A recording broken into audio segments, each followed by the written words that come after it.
concept or idea that our mind can only get us so far, and that after that you better know what you're standing on. Yeah. Like when the mind can't make sense of reality. So the way that my dad explains this is the biggest difference between humans and other animals is our ability to envision multiple different futures. Right? That's what our cerebral cortex allows us to do. Like the most potent way for me to inspire others to choose something besides the victim, to be to like live it, and to just like, I remember especially like my family, I was just like, you guys, come on, like let's be conscious co-creators of our worlds together and just sail this thing. Especially for those close to me, most valuable thing I can do is to live it, to be it, to like shine it, to allow the results to speak for themselves. Shine the light on others. And those have led to experiences where then that person is seeking, is curious, is looking at me going like what's different? What's going on? Like how did you pull that off?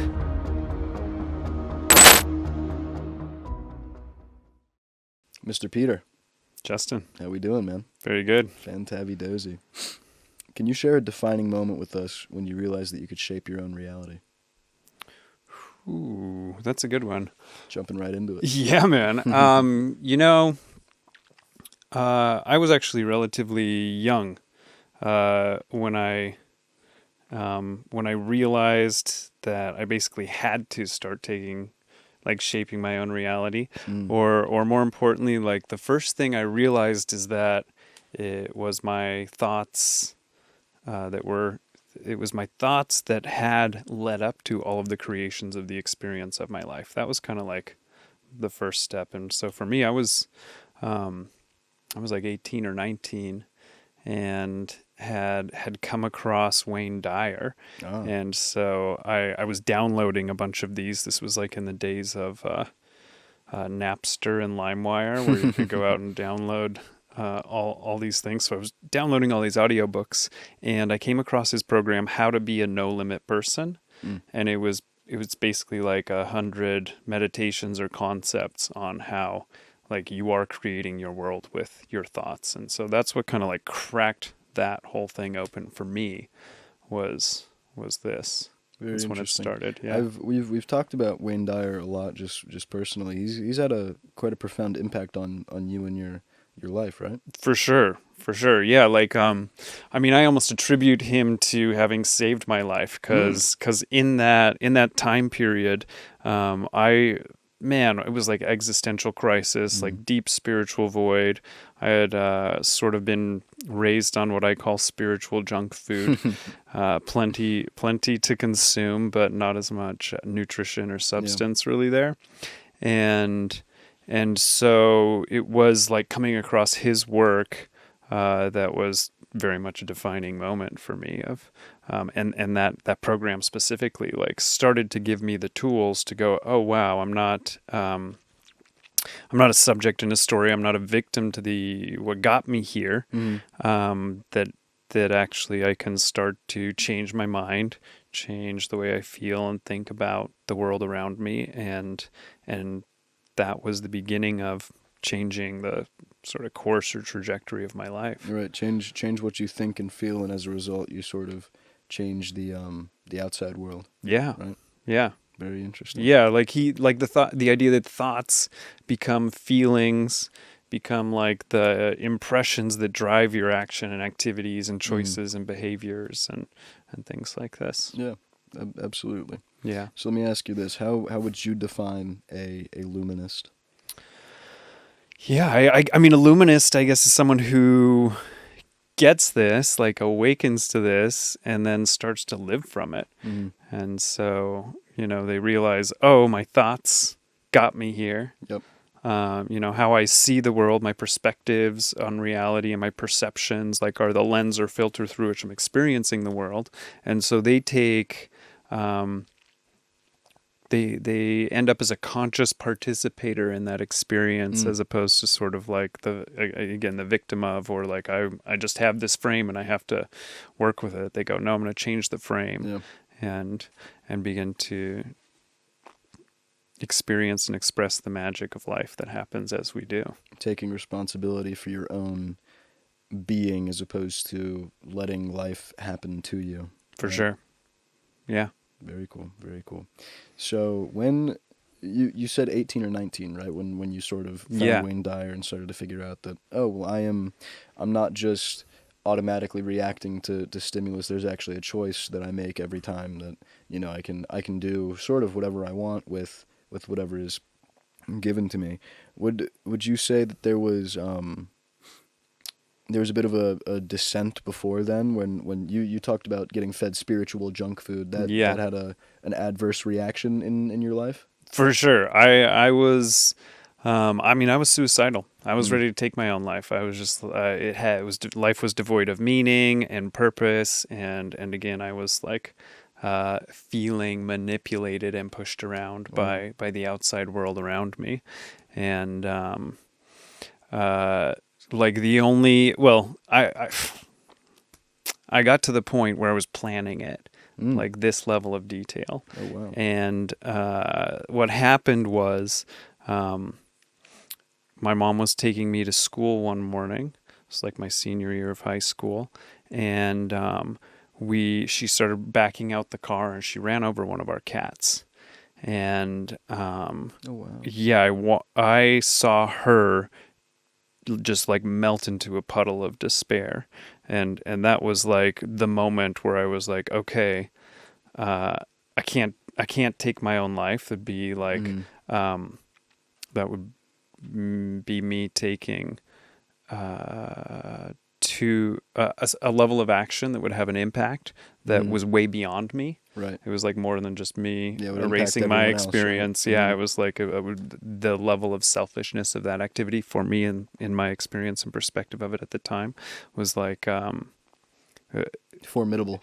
exactly. And so thankfully, like it was within the next sort of year that I came across Wayne and his work, and started to be introduced to new perspectives that would open up new opportunities and possibilities and Mm. paths. And again, this opportunity for me to go, well, what do I believe? What am I going to think? What am I going to hold in my frame that actually positions me to find something that I love about life and things like this. Very cool. So at that time you were in Utah, right? Salt Lake City? Yeah, that's right. Grew up in Salt Lake City, and yeah. And was there a physical change of location that happened, or did stay around that No, location? yeah, I was still in Salt Lake at this stage, Mhm. and would end up being there for almost another decade, maybe a little less than that. Mm.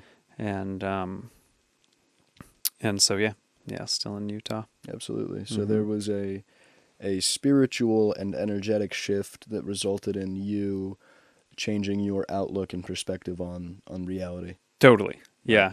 And for me, like that, Wayne Dyer was the domino. Like I almost then became like a personal development junkie at that stage. I was just like, oh my gosh, like It's a good kind of junkie to be. oh man, I was. It was a whole new world that Yep. opened up for me, and then went on to like read Ram Dass and just like gobbling up these books, these audio programs, and found yoga like shortly around there too, and just started to open up my perspective and lens and the landscape from which the both like spiritual and just material realities could be explored. And Very interesting. yeah.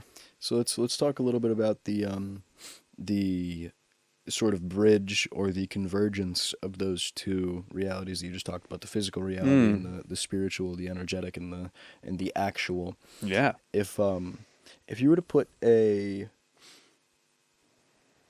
timeline on how fast, let's say 20 years ago, things could change from energetic intention to physical matter or physical reality, as opposed to now, how fast things can go from energetic intention to physical reality. How is that sort of, I guess timeline might not be the right word, but how is that that delta, that gap between thinking of something, creating it, how is that shortened in the past 20 years? Great question. Like personally, like collectively, like Personally all the and collectively, scales. either Yeah. one.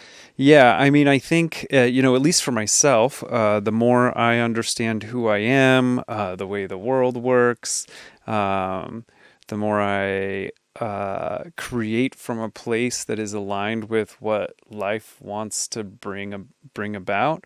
In my personal life, I've watched this timeline, shorten, Mm. shorten, and shorten, and I also hold the belief that this is like the nature of what's happening now, like whether it's time acceleration, um, or even just as technology, as our capacities to become more and more creative, like a 3D printer allows somebody to go from concept to like a creation inside of 24 hours Right. these days. And Mm-hmm.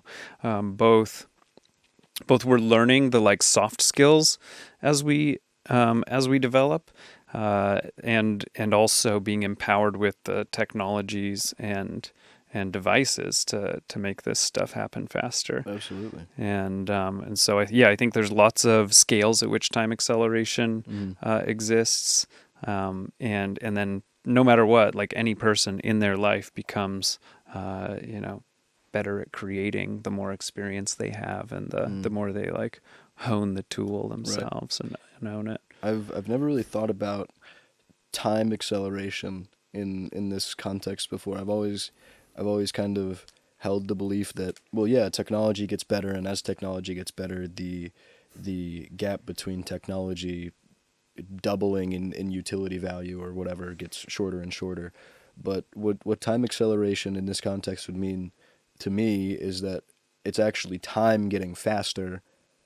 That's that's fucking interesting. That's wild, right? Yeah, it's interesting. Yeah, there's a few. So, one interpretation of the Mayan calendar is actually that it was like a map of the evolution of human consciousness, Mm. and how inside of that, like the amount of evolution that occurs at each step or stage of that, is 20 times its previous stage. So like I Ooh. think the very first stage was like 12 billion years or something like this.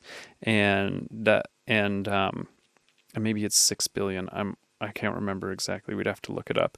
And then that same amount of evolution, like that's how long it took for single-celled organisms to arise on the earth or Mm. something like this. And then for them to like move into their next stage, was 20 times faster, and 20 times faster for the next, and so Mm. on and so forth. And we were like in like the final stages of this type situation. Very and interesting.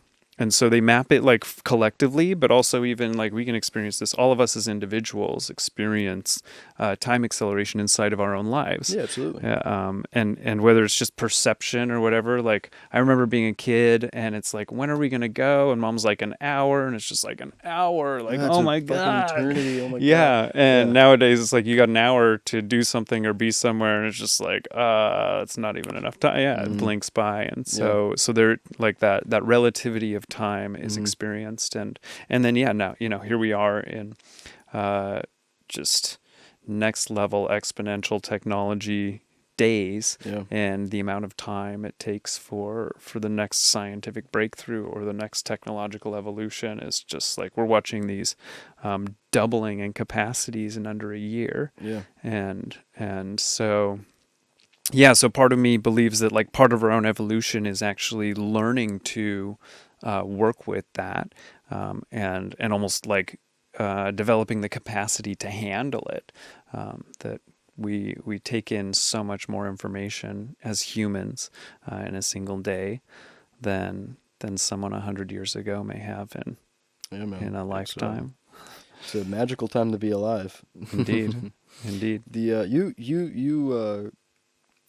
You put me onto this idea of I forget what deflationary technology was that what it was? Yeah. The tech in and of itself is deflationary. That over time, uh, our technology gets cheaper and more powerful. Mm. And yeah, it's an interesting concept as other components and areas of our life are like on an inflationary curve. Right.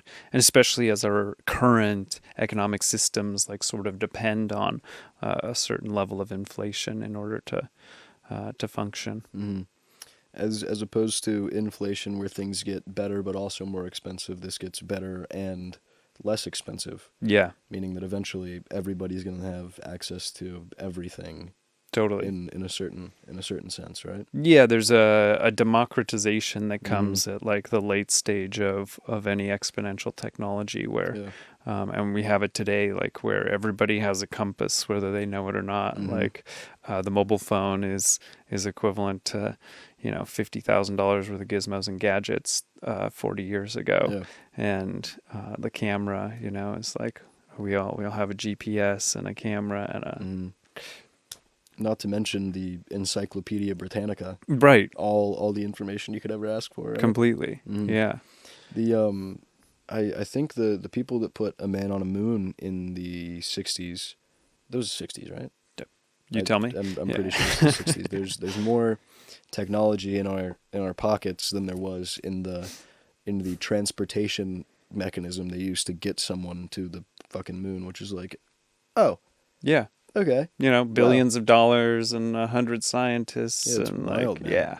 absolutely crazy, and it's interesting just talking about how, like you said, people will see more in a day than people have seen ever, like 100 years ago, or even less than that. The I was talking with my dad, and we were postulating about how a teenage boy now, a 12, 13, 14-year-old boy, can see more pairs of boobs than any king in history ever, Right? like right now. And it's Mm-hmm. like that can't do can't do great things to your brain or Yeah. your psychology, right? Yeah. It's but it's obviously it's a two-edged sword. Mm-hmm.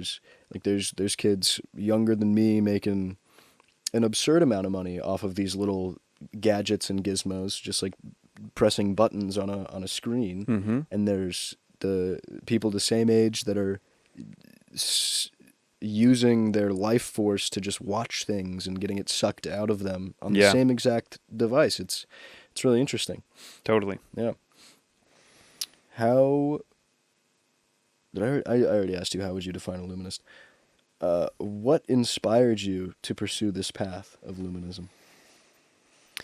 Yeah, I mean, kind of like I talked about, I didn't have a choice. Like it Mm, was kind of like, thrusted upon you. yeah, it was like spiral out or like find a way. And it just so happened that, bringing consciousness to the perspectives that I was holding and to the reality that like, oh, like you created all of this, you chose all of this, and in that truth, means that you can create and choose something else. Absolutely. And so yeah, like life brought me to the end of the road, and had to forge a new path. And Mm, so I'm grateful that it was like that. The solution to my greatest challenge at the time was a toolkit that I would end up employing for the rest of my life, yeah, and has only become like more relevant and important as time has come on, and things like this. absolutely. Hmm. So obviously you work in the AI sort of space. Yeah. How have your unique personal values, beliefs, premises, things of that nature informed or changed the way that you look at technology? Great question. I think I almost see life as since it's accelerating, since it appears to only become even more polarized. Mm-hmm. Like some of the places that this work led me to is this concept or idea that our mind can only get us so far, Mm, and that after that you better know what you're standing on. yeah. Like when the mind can't make sense of reality. And so for me there's something in like being okay with how crazy and inexplicable like we're headed to. Yes. And so that's like one component, is like being able to just be able to hold something that I can't understand, and that's been really, really valuable, because eventually you do end up understanding it or being able to make sense of it. But at the same time, something new comes along that is like that new edge. And so being comfortable with like with being able to gently, with the unknown, great way to put it. Is one of the things that sort of facilitated this process. And then like really having a love for it, like an interest and desire to understand it, to find those edges and play in the unknowns, has set me up in a way that I get so much joy just from like the discovery process and staying current and like holding on to that edge and looking over it, being like, what's coming next? So there's a great deal of enthusiasm that kind of fuels my capacity.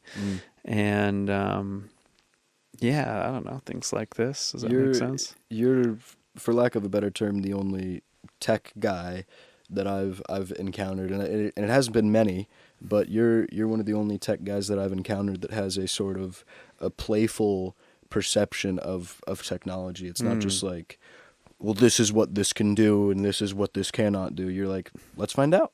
Yeah. Let's see. Let's poke around. Let's break shit. Let's do whatever. Totally. And I feel like that has it's very refreshing for me especially. But I would guess a lot of people that you have worked with to be like, oh, nice. This guy wants to poke around the same as I do and try to find out new sort of pathways and how new combinations of things that could work. We just don't know yet.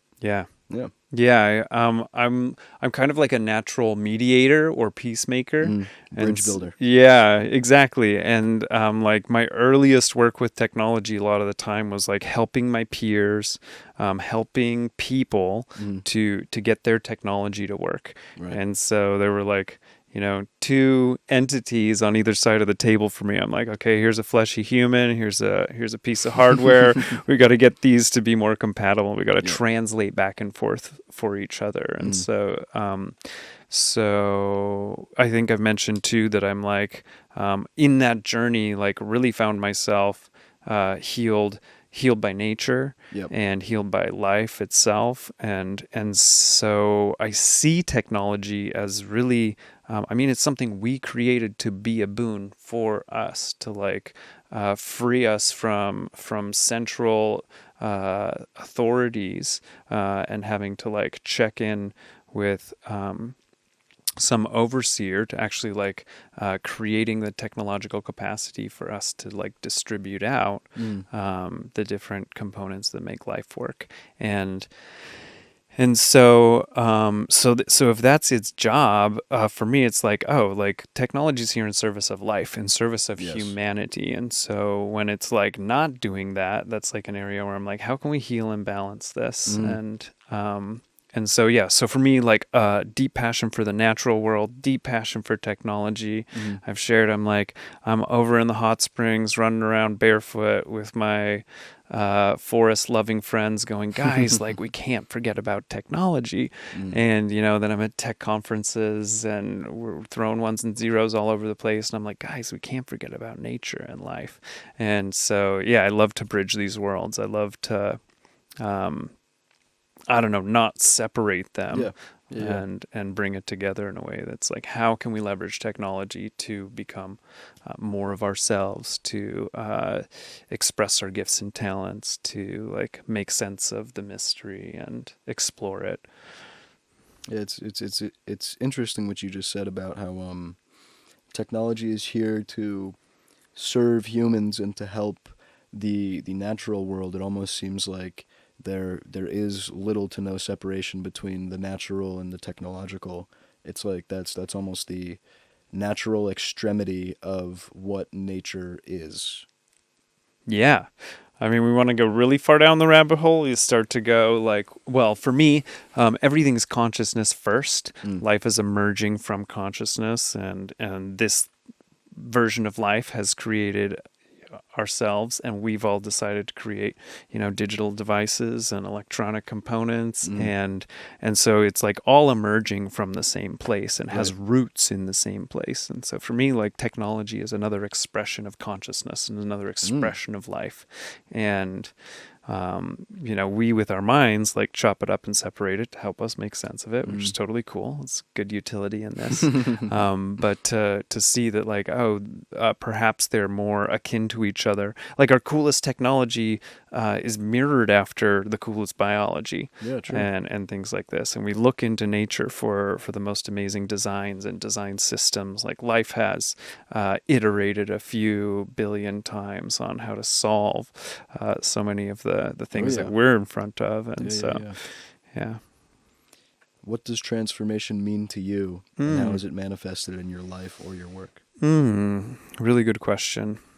Like, the definition of transformation that always has stuck with me, I'm pretty sure I heard it from Wayne Dyer, and he like breaks it down. He's like, trans means to go beyond. Form is form. He's like, going beyond form.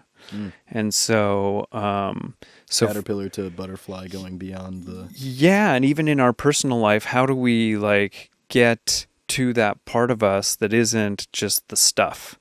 Like, whether it's that energetic part of ourself, whether it's that spiritual part itself, how it's like, for me, the first transformations were about cultivating a relationship with that part of myself that wasn't bones and blood.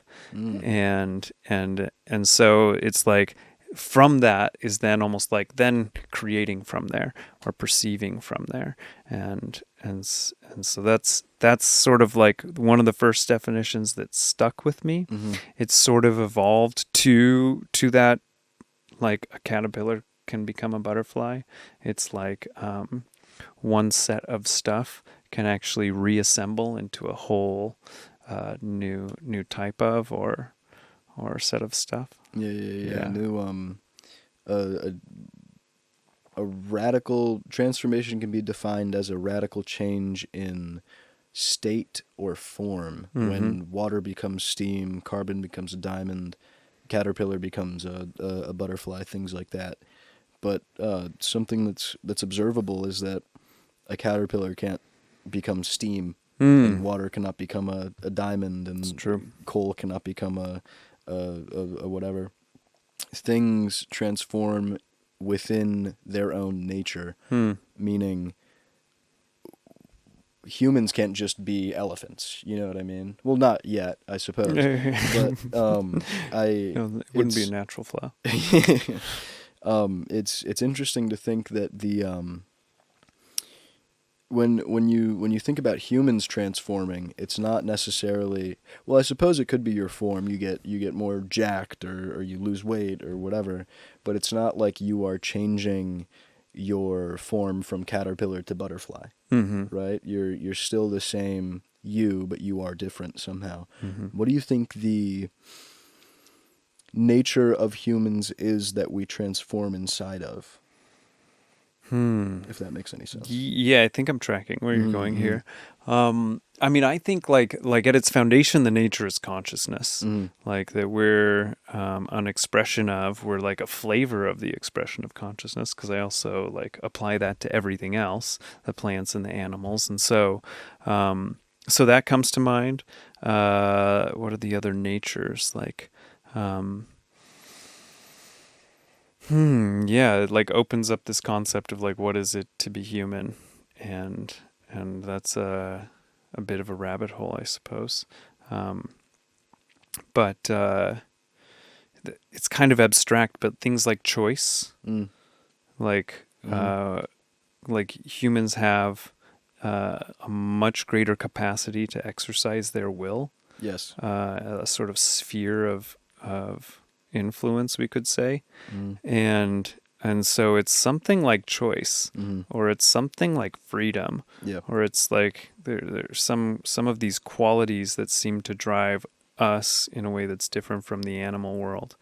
And but then, like, at the, I guess, one layer up from consciousness is life. Like, we are lifing, and and so and anything's possible inside of that sort of container of life.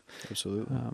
But when we start to talk about, like, I don't know, where could humanity go from here? Like, you know, if there is some character that we're like, or shape or structure or informing magic to the human being that we have the capacity to transform into a greater expression of. I think we are currently on the edge of exploring what that could be, and that you know, we don't know what is beyond like the peak or the current peak of human potential or capability or capacity, and we're getting the support and the technology that could help us find out. Very interesting. Like, and I think we're really like consistently always pushing that edge, and I think we're approaching a dramatic acceleration of this. So the way that my dad explains this is the biggest difference between humans and other animals is our ability to envision multiple different futures. Right? That's what our I think it's our cerebral cortex allows us to do, is we can kind of play out future scenarios, and then inside of those scenarios decide which one we would like to create. Like, well, I could go run off that cliff, I could go chase the gazelle, or I could build a thing. I think I'm going to build a thing because I don't want to die and I don't want to have to run after the thing. So it's a biological feature, I guess, that sets us apart from other creatures or animals. How have you used that biological feature of envisioning separate and future realities to change your life? Really good question. Well, I think to change my life, I mean, because I think we use this all the time, right? Like, oh, I could have coffee, or I could have orange juice, I could go to that cafe, or I could go over there. And so I think I mean, I've used this to change my life by imagining like what's possible, right? And going like, oh, okay, first of all, like, let's go wild. Like, what's possible if I have no limits? And being like, okay, there's a potential handful of futures there, and I would have to make some of these different choices if I wanted to get closer to that. I mean, I've used this even in like imagining partnership, you know, and I think like my partner Kirsten and I, we do a lot of visioning together. She's a dreamer, she's a visionary, and a luminary indeed, and we explore like, oh, what happened? What would happen if we lived here? You know, what would happen if we lived over here? In fact, we have a sort of mantra process we play with that is like draw the map and then like offer it away. And in fact, even like within the first weeks of us exploring a life together, we started doing this. We're like, let's write down the life we want to create for ourselves, and then let's like surrender it, because we know that life is like what happens to you while you're making other plans. So we've got a rough journey, but we also know that like life's gonna bob and weave us, was kind of like our initial even where we started creating a world together. And so my gosh, everywhere, ultimately, like, and humans use this power every day completely. And it's I would say like one of the most interesting things to observe or to see happen is actually when I've like done that. I've been like, here's a bunch of possibilities, collapse on one as a choice, like write it down or hold it. And then actually, for one reason or another, either that practice falls away or that piece of paper like gets filed off. And then to like come back to find that paper like a decade later and to go, oh my gosh, like I wrote this down. I intended it for myself. I forgot even that I had made this choice, but it's realized like that's my life, and I wrote it down. And very interesting. I've had that experience a handful of times, and it's always like a freaking lightning bolt. to just Yeah, like it's a remember how powerful and wild feeling, potent. man. Yeah. It's it's magical to put it lightly, I would Yeah. say, is like when you've found that you have made it to the light at the end of the tunnel, proverbially, Mm-hmm. and you pick your head up and you're like, oh shit, we're fully here right now. Mm-hmm. It's very interesting. What would you say the vision that drives you currently into the future is? Hmm. So I was introduced to this concept, actually like from some of the Mayan calendar studies type, Mm-hmm. and one of the things that they talk about is that there will be a transition, a transformation per se of human culture on the earth, Mm. moving from time equals money to time actually equals art or creativity, and that this is a more natural flow, in fact, and that we've sort of ended up in a little bit of a distortion wave here. And so I adopted that personally. I was just like, that's it. That's the future I want to live in and co-create. And so for me, like what drives me is this idea of leveraging technology to free us up from time being our survival game to time being actually like that expressive expression. Like how can I like let the art that's inside of me live out loud, knowing that I'm on a foundation of survival and that my creativity is more valuable than me running around finding a meal. Yeah, absolutely. Mm-hmm. I just got done talking to Jeffrey Perlman, and one of the things that he says a lot is I wanna die with the music out of me. Mm-hmm. When death comes, it'll take nothing but a dead man. Yep. Is what he said a few times, and it's yeah, I mean that's what I feel everybody is sort of hoping for when death comes. It takes nothing but a dead man, right? Because it's like, oh yeah, I'm done. I've done everything that I need to do. I've done everything that I wanted to do. I'm good. Yeah. We're done here. Yep. So it's interesting, man, and the idea that time no longer equals money, but time now equals creativity or art or creation, right?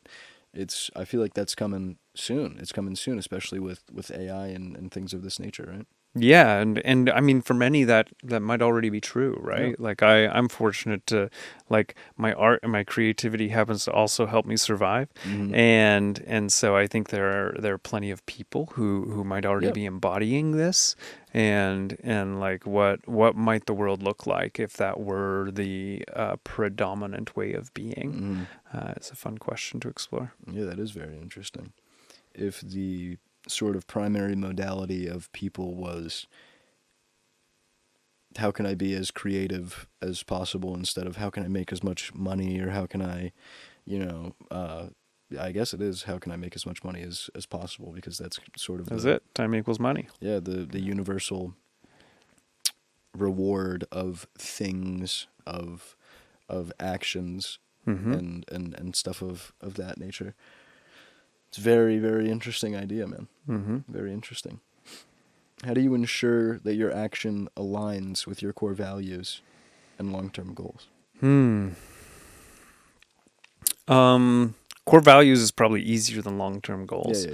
for me. Like I feel like I have a relatively sensitive like values meter, and meaning that like if I'm asked to or invited into something that doesn't align with my core values, like I feel it in my gut. Oh yeah. You know, I'm just Yeah, like, yeah, yeah. ooh, like, and so You got a little I spidey pay sense. attention to that. Yeah, Mhm. yeah, Mhm. and some of that's cultivated, and some of that's I guess because I like love values, and I've done a lot of dive into and work with human values and organizational values and Right. and things like this. And then as far as like how do I know if my actions are aligned to my goals? The biggest methodology that's supported me is like reverse engineering, like begin with the end in mind and track your way back. You know, if I want to be here in 10 years, or where do I have to be in 5 years? Where do I need to be in 2? And where do I need to be in 1? What do I need to do this month to get there in order to line it up? And so, yeah, I would say like reverse engineering, and then, finding what is a performance indicator that allows me to track my progress towards Yep. my grander goal. And so that's like the like right brain, or the the logical side of myself. And then there's a whole other component to it, which is just like trusting. And, kind of like I mentioned, I'm like, draw the map, offer it away. Yeah. It's kind of like put the dot on the map, and then like trust, like, well, if that's meant to be, It'll be meant to be. then I'll be led towards it. And that might work for some people, might not work for others. But for me, it is like being able to blend like my will and thy will, like what is life attempting to bring here, and how does what I want actually align with that and relate to that. And yeah, because what you want is often different than what you need to get to wherever it is you're trying to go. And and we've explored this idea of kind of stepping aside and letting it flow through you, right, as opposed to being the driver of whatever progress you're trying to create. Just stepping aside and then letting things happen for you / from you, as opposed to making things happen. Yeah, I have a cool example, actually. Please. Yeah, so this is just like maybe 3 or 4 years ago. Kirsten and I were in between like places that we were going to live. And we were staying at a friend's house at the time, and I remember clear as a bell. I'm like, I want to live in Hawaii. I want to live in a place where I can see the ocean from my desk that I work at. And I like looked at a couple properties and things, and I'm like, okay, I need at least $4 million in the bank to make this a reality. And so I was just like, I committed to that. I'm just like, okay, like that's my target, and I'm gonna get to work and save for this reality.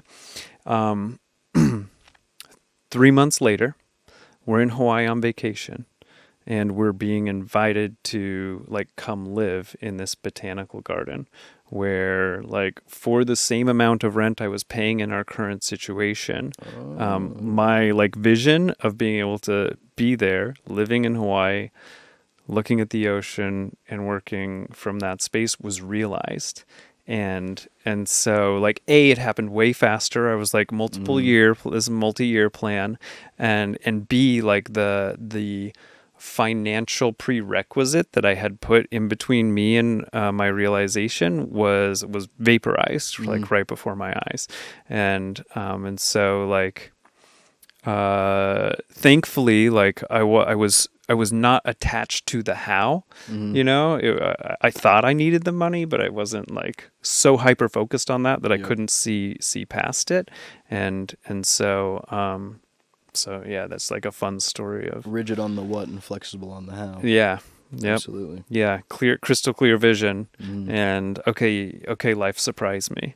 Like, Yeah, man, that's a good frame to hold, especially now when things are changing so rapidly. Yeah. Right? Yeah, I mean, it's like there's value in going, okay, here's the steps I need to take to get from A to Z. And like life doesn't grow in straight lines. Like everything's an arc. Exactly. And so like leaving space for life to surprise us. Yeah. Like I guess it's like what work like it all depends on you. Pray like it all depends on spirit. This like again this two-sided coin to each of these concepts, and especially creative principles, it appears. Napoleon Bonaparte said, no plan survives first contact with the enemy. Mike Tyson said everyone has a plan until they get punched in the face. Yep. Things of that sort of nature tend to describe the most important part of a plan is feedback. If I have a plan and it doesn't work, I don't have much of a plan at all until I go, well, this worked, and then you put it in there, and then you go, okay, well, maybe we'll do this and this and this and this, and then, well, that didn't work, but this worked, and then you feed it back into there, and you continue to go. We are currently exploring the idea of an application that creates this sort of a dynamic feedback plan Yeah. for someone and helps them envision their future, their vision really, Yeah. and then breaks it down. That process that you described a few minutes ago of reverse engineering your goal 10 years, 5 years, 2 years, a month, 2 weeks, whatever. It's completely deductive. That's deductive. Maybe not deductive reasoning, but it's a deductive equation there, and to pass that to AI, infinite intelligence, universal intelligence, artificial intelligence, whatever you would like to call it, is a good use of that tool, Yeah. right? Yeah. And, it's beyond an idea, right? We're building it. Yeah. We're testing it as we speak. We're exploring like what's possible when I say, hey, I want to get here and here's where I am. Explore the possible routes I could take and help me find a streamlined path. And that's deep think. Like for me to again reverse engineer my goals and steps. You see my style. I'm more like, okay, this is where I want to go. Like, universe, help me out, take care of me, right? And but to actually be able to go, well, hey, look, if that's where you want to go, like, and here's all of the steps required to get there. So actually, within this project and some of the explorations that led to it, I would enter in like a 90-year goal, or in fact, I was just like playing with this concept of starting an organic food co-op on Maui. And so when I very first put that in there, I never in a million years was like, oh, I'm going to, or even I could. Like I was really like, that's a lot of work. There's a lot of moving parts. Yeah. And so these systems would break it down to me and be like, here are the 35 steps required. Actually, would break it into a dozen projects. And then each of those projects had like 10 steps. And I'm using this as just like an experiment, and I'm looking at this process and I'm seeing it laid out in an order flow. And suddenly like I found myself having the experience of like, I could do that.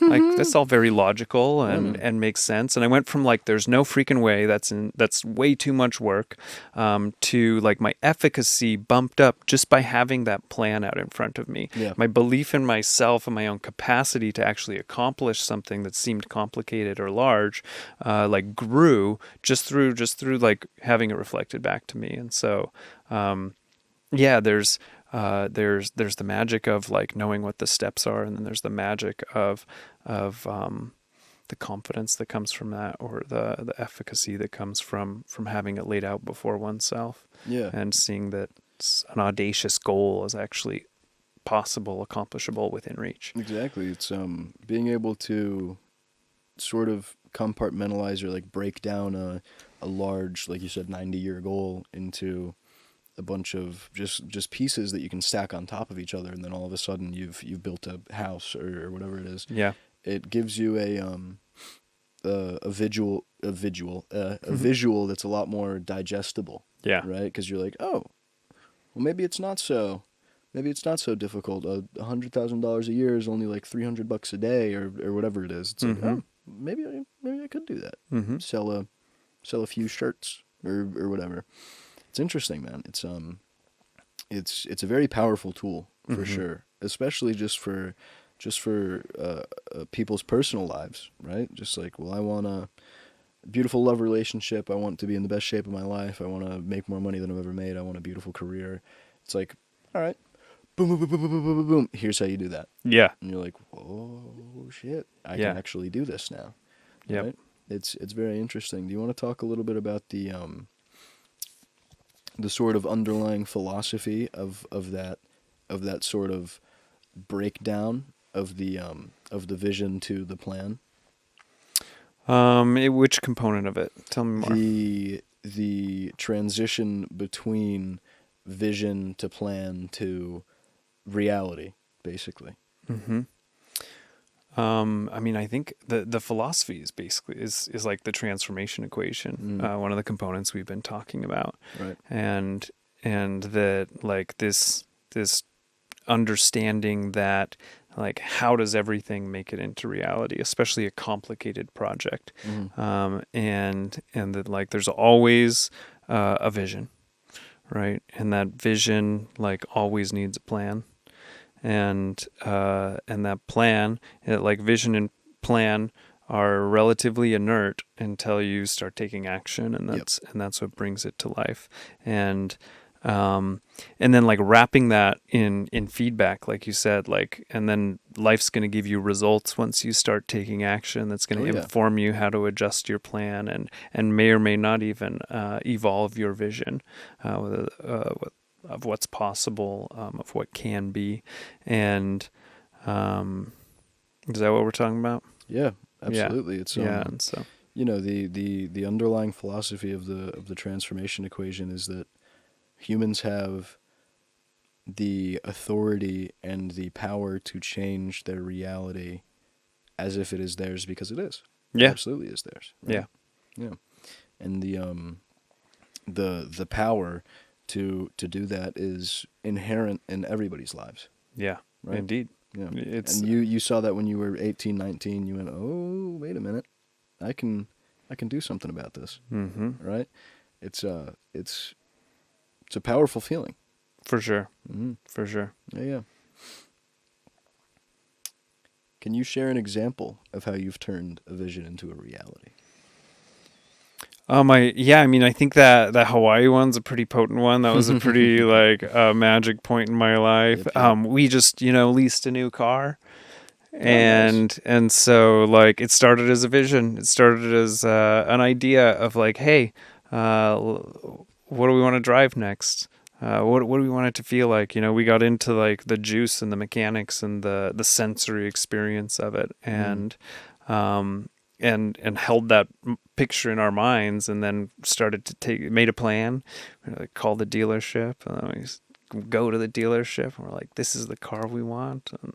And so superficial, but like everything we create from this philosophy, like well, you and I will probably go find some dinner tonight, and we're gonna start with this vision in our mind of what we want to eat, and this like taste in our mouth of what we want to enjoy, and then we're gonna make a plan, and we're gonna take action on it. Yeah. And then if it's closed, we feed that back into the system and we find another Exactly. one. Exactly. What are some of the biggest challenges you faced on your journey to becoming a luminist? I think so one of them was that I started waking up to these concepts, and for me it was just like light bulbs went off, and my enthusiasm for this as a possibility grew, and at first I wanted to evangelize. I was like, oh my gosh, I want to share this with everyone, and one of the things I saw is that some people were not ready.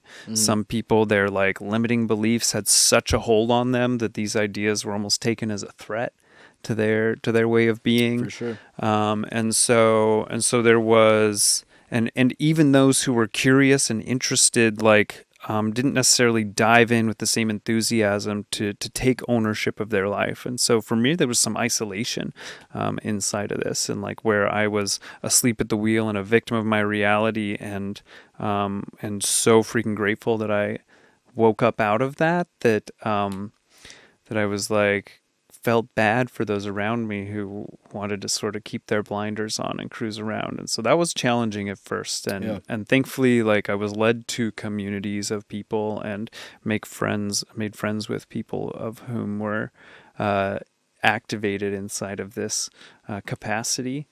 And so that was one of the challenges. Let's see, other challenges are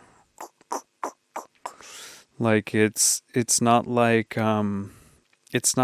you just go, oh, bam, I can create my reality, and then you're a wizard. Like there were sets of beliefs within myself. Like again, Dr. Dyer, you're the man. Thanks so much for helping us out. But this concept, he used to say, like, your beliefs are your contract with reality. Ooh. Like what you believe is going to happen, like has an influence on what ends up happening. Yeah. And even furthermore, like what you believe is going to change your behavior in a way Yeah, you always prove that your beliefs right. yeah, exactly. You prove your beliefs right. And so, like, there was work that I had to do to go clean up my belief system because that was like 20 years worth of momentum around these concepts and ideas about what I thought was possible for myself that I wasn't able to just shake off. And then furthermore, there's like beliefs that we instill to help us survive the traumatic experiences and the pain we've experienced along the way. Like one concept I have is your infinity pretending that you're not. Those like conflicts and experiences and traumas like cause us to believe that we're not like infinity or whole or perfect or connected to the creative force that intended you here. Yeah. And so to like kind of go back through those spaces in my life and identify those and do the work that needed to be done to like restore that wholeness and to remind myself like there is no separation between me and the source of life. And so in this I am. And so those were some of the challenges or opportunities that sprouted up along the way. I relate to you with the idea that you're met with sort of a scorn. Maybe that's not the right word. A sort of like there's difficulty there when you're like, oh, you guys, I've taken off the rose-colored glasses and I see it for what it is, and everyone's like, what are you, fucking crazy? Yeah. What are you, wild? And you're like, I didn't think so, but maybe. I'm not sure. It's difficult to change so much that you are different from your old friends, but not different enough to fit in with your new friends yet, right? Where you're in that like sort of gray area. Me and my wife were in that for a bit of a while, probably like 7 or 8 months. And now we're a part of a great network of friends, fantastic people, and they're all, like you said, turned on in this capacity or another. And it's fantastic having people around you that are relatable in the best type of ways, and not the negative ones where you're like, oh, my life sucks, and they're like, it does, so does mine, so let's go drink. We're all, yeah, exactly. let's go out and try to numb this pain. But it's like, if instead you were like, well, let's talk about that. What's going on and how can we change it? I whenever I'm being complained to, people have figured out that I'm not the fucking guy to complain to, because every single time I'm like, okay, how do we, let's arc it. What's the inoculation possible? to this? Yeah. How do we change this? What's the deal? And a lot of people just want a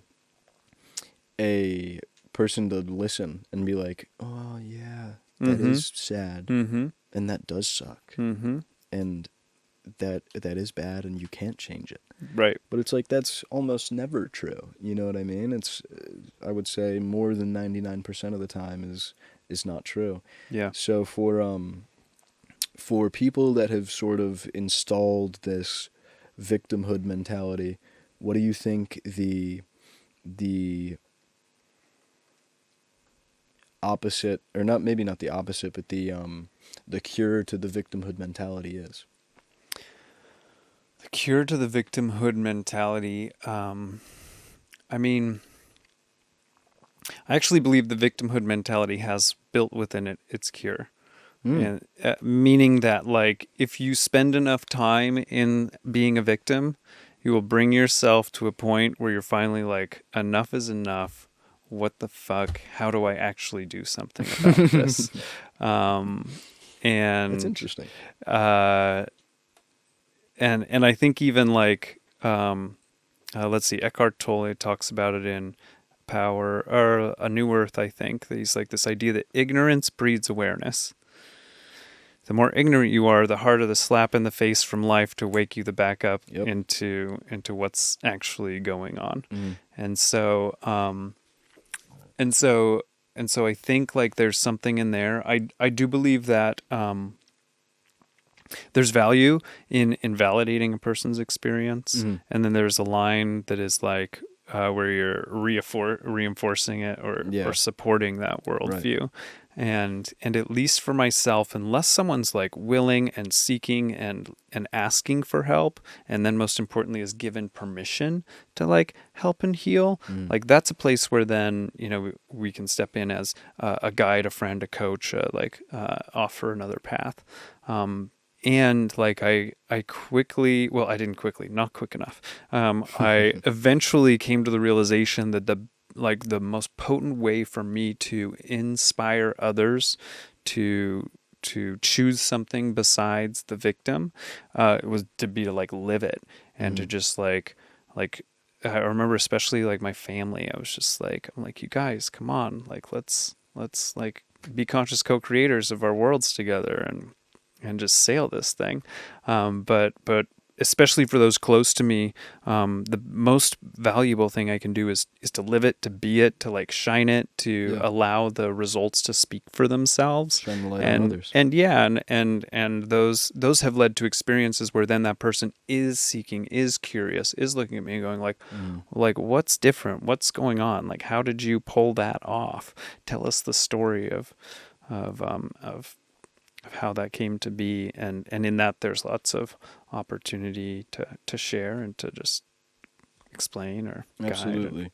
Me and my wife were with you at Genius Network, and we had the pleasure of talking to Andre Norman, who's the man, and we were asking him about how he does, I think what he calls like disaster control or something like that, where he goes to people that are addicted in one way or another, and he tries to help them. Mm-hmm. And he said, people don't have to ask me for help if they're telling me they have a problem. That's them asking me. Yeah. And I was like, ooh. Totally. Dude, that's the fucking one right there. Like, people don't have to ask me if they let me know that they are struggling with something. That's then them. he's called. Yeah, that's them asking me enough, so I'll give them my my help. Mm-hmm. And that changed my perspective on a lot of things, especially people that quote unquote complain a lot.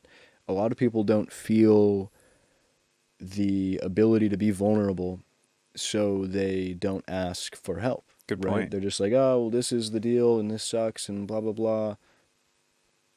Yep. Does anybody want to, right? Totally. It's never well, I shouldn't say it's never, but seldom is it someone asking with humility, hey, you've done this, I would like to do this, how can I do this like you? Yeah, right? Totally. It's very, very far and few between that happens. Mm-hmm. Someone modeled a really good example of this for me, where one friend was just like going off about the conditions of his life and in a negative way, and the other friend goes, he's like, hey mate, are you just looking for an ear to vent to, or do you want some support through the challenge that you're in? I was just like, which path are you on? Do you just need someone to hear you out right now, or you're asking for some support and some help right now? And that's a good question. I thought it was great. Yeah, I was just like, hey, you just need to like express this and exhaust this stuff right now, or is this that can I be of service? Can I support you? Can I offer some feedback and some guidance and some coaching? And yeah, that would probably be useful for me to enact, just because I have a tendency to be like, no, I'm not listening to it unless we're doing the change thing right now. But because especially for me, I am a person that complains sometimes when there's just no need for it. And like my wife is great. She is my therapist, my teacher, my cook, my everything. And a lot of the times I'm just like, no, I don't want to do the back and forth where you try to help me. I just want you to listen, please. Yeah. So I feel like I should probably be that to other people. That's a fucking great question, though. It's a really good question. Do you need an ear, or should I offer some sort of guidance, advice, help? Whatever? Totally. Yep. It's fantastic, man. What are some daily practices or rituals for staying focused and inspired that you've put in place? Ooh, daily practices and rituals for staying focused and inspired. Well, I mean, one of them that I love is actually just as you get up, as you awake, like as you touch the earth for the first time, you just say thank you. You're like, that's one of the first things as you come from that dream world into the physical world, is just like boom, gratitude. And so that's one. It's a pretty high vibration right there. Yep. And then also too, like leveraging those morning and evening times. Like there's so much magic that's in there. That is the time where we're going from our subconscious or unconscious mind into the conscious world. And so if we want to bring messages up and out or carry messages back in, I think there's a lot. So at the end of the day, actually bringing like our visions and desires and hopes and dreams into that space as we're stepping back into the dream world. I mean, yeah, gratitude practice is what keeps me inspired, and like purpose work and reminding yourself of it, or to like fill your day with things that are aligned in your purpose, man. That like for me, I have unlimited batteries when my day is filled with the things that I believe are what I'm here on earth to do. Like the energy, the inspiration pours, and so and the opposite is true too. If your day is filled with going to the DMV and doing all these things that you would rather not be doing, you're like, I'm so drained and I want to do anything else, please, right? So well, and so there's even a life hack, right? Is a little bit to like be able to connect those dots back to your purpose. You know, it's like I had to renew my passport to come on this trip, and I had 8 days to do it, and so I had to fly to another island, go spend a day in government buildings, fill out a bunch of paperwork, pay some monies, find my birth certificate, like. But the purpose was do there. all these things, but I'm like, oh, this task that I could look at that's like could drain me, like is connected to, or is like a step on the path. It's an integral part of me, like getting there. And so like even if it's like we're standing at the grocery store and there's a long line, it's like, well, this is my fuel. It's gonna like charge the system so that I can get back to my magic. And so I you know, playing with one's perspective and like being able to just like plug it in somehow. Like, That's how is this? How is and it's the like before enlightenment, after, like we're chopping wood, we're carrying water. We came to earth. We got to brush our teeth. You got to wipe your ass. You cannot avoid it. You might as well fall in love with some of those things. Exactly. So if we're talking about habits or practices that help us stay inspired, is to appreciate the mundane as much as the existential, and to be like, wow. I love that, man. Yeah. That's fantastic. Yeah, what you just said is absolutely true. Before enlightenment, chop wood, carry water. After enlightenment, chop wood, carry water. Yeah. It's something again that I could definitely work on, taking a page out of your book, is plugging the mundane into the fascinating. Like when on the way here, on the way to Palma de Mallorca, I had a rough travel day, to say the least. We missed all of our connecting flights. It was all fudged up, but the sort of cure to that feeling of like, we're just waiting and nothing is happening, was like, this is the reward for this will be a fantastic trip. And the trip would not have been so good if not for the not so great journey out there. You know what I mean? It's like, and on top of that, there will probably be less issues on our trip. Thank the Lord there haven't been yet. So I'm I definitely agree with keeping the mundane and the existential both in that realm of fascination. Is absolutely fantastic. Why do you think the separation of cause and effect is so pervasive, and how can people avoid falling into that trap? I mean, the idea of like something for nothing is, for some reason, it hooks us. Yeah. Right? Like, this is why Vegas exists, is because there's this idea that, like, you know, oh, I might lose it, but I could like gain it all. Have at the pull of a lever, man. That's all it takes. And so I think there's like this like our reward systems are almost hijacked by these offers, Mm-hmm. where it's just like, you mean I could just wake up tomorrow and all my dreams have come true? Sounds good to me. Yeah, that's appealing. That's a hell of a carrot. And if I don't even have to, if you just give me the carrot, then and there's no walking for it, then I'm curious. And so I think like it even bypasses our senses a little bit when that is like proposed as an option. And so as far as its pervasiveness, yeah. And then I think too, like we live in an age of convenience. Like there is a great deal of effort that has been removed from our daily life. And so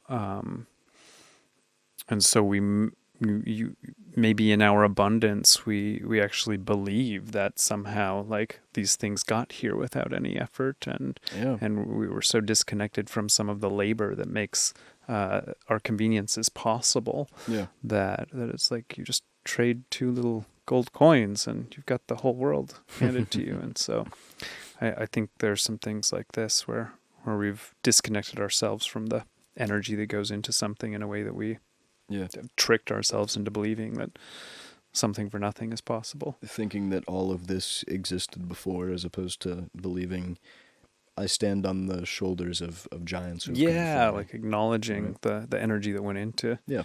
creating whatever it is we're enjoying. Exactly.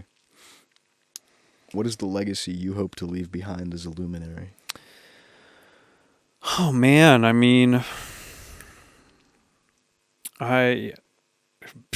if the world can be in time equals art before I step away, like, and I just got to even like help spread the concept, or just this message alone, this seed, like contributes a little bit to that, like that's something that'd be amazing. I really hope that I hope that the work we're engaged in with the application and these ways of leveraging AI to help somebody bridge their vision and their reality and like bring these together, like I hope that this can help a lot of people. Like I hope that that we as a collective humanity can co-create something that is more like our dreams and less like our nightmares on the earth. And I think life has a very interesting way of keeping us on the edge of that possibility. And so, I don't know, just lean a little more in the right direction, that I help the world lean in a little more in the right direction. That's the kind of legacy I want to lead, is just like be part of the good stuff happening. Yeah, that's pretty badass. I love this idea of time equals art or time equals creativity, because that's definitely the direction we're leaning towards right now. Yeah. We're on like a sort of tipping point, and we're about to go. The acceleration is going to happen soon, right? Yep. Yeah. Very, very excited for that point. How do you envision the future for humanity if more people embrace the principles of luminism? Time equals art, baby. Yeah. Yeah. I mean, this is us evolving from struggling to survive to like capable of expressing ourselves, to capable of organizing at levels and of coordination that we never knew were possible. And like what would happen if everybody in the world did one thing together, right? And I don't even know what that one thing would or could be, but like, oh my gosh, anything is possible if the whole world goes like, hey, let's all do this. And not that we all have to, like, I believe in just like massive diversity, that nature is diversity and loves diversity, and not that we all need to choose the same thing, but I just think of like what coordinated efforts could be, and so I think anything's possible if humanity continues down this direction, and that actually this which we can see as possible is not even the beginning. Very interesting. I like this idea a lot. I completely ripped this from Elon Musk, but he's like, if the physical laws of the universe do not disallow this, it is possible, and therefore I will do it. There you go. It's that kind of a thing where you're like, show me that this is impossible. Okay, you can't. let's find the people that can do it. Because if we get the right people, it's over with. We got it done already. Exactly. Right? It's a who, not how scenario. Completely. Yeah, absolutely. If you could give one piece of advice to your younger self, what would it be? Ooh. It gets better, baby. Hang in there. It gets better. Yeah. I mean, I would just, I'd say go for it. I'd be like, if anything's holding you back, like, just go for it and don't play small. Like, what you want, what you feel, what you envision for yourself and others is possible. And just keep going and keep your chin up. Just keep swimming. Yep. Yep. Swimming through the cosmic soup of life. Yep. What does success mean to you, and how has that definition evolved over time? Yo, man, back to freaking Wayne. Gosh, he really helped set some concepts for me. So he talks about how success is not an outcome; it's a way of being. It's not something like successful people are not successful because they achieved X, Y, Z. Successful people bring success to every single thing that they do. Mm-hmm. And so for me, yeah, success is a way of being. It is a humble confidence in my capacity to create my world. Love it. And taking action in that direction. I like that, man. Mm-hmm. What are some practical steps that listeners to this podcast can take to begin transforming their lives today? Man, I think the most valuable thing is to go inside, get comfortable with what's going on inside, and to cultivate that internal space. And whether it's just like a few minutes of quiet contemplation, whether it's like going to a yoga or meditation class or whatever, activity helps you get familiar with and get comfortable with, like dipping in to the space that no one else will be able to ever touch, and to really cultivate this as a treasure and as a sanctuary and as a refuge. Yeah. That's kind of where I would start, is that there's plenty of opportunities to go out in the world and do everything and see everything and learn everything. And the only space that is uniquely yours is this most potent space with which to cultivate. Mm-hmm. So get to know it. If you're not comfortable or happy within yourself, it's going to be hard to be happy when you're in Monaco or where. No matter where you go, you're going to be taken around this kind of cloud of weirdness, of sadness, of whatever, right? For sure. So it's important to go within and like you said, just get clear on what it is you're doing here. Quiet contemplation or yoga or meditation or whatever. Mm-hmm. Yeah. Where can our audience learn more about your work or join your mission? Ooh, man, well, my work is Luminism, so check us out at luminism.org. Here to stay, baby. All right, man. Good talking to you. You too, Justin. Thanks so much, bro.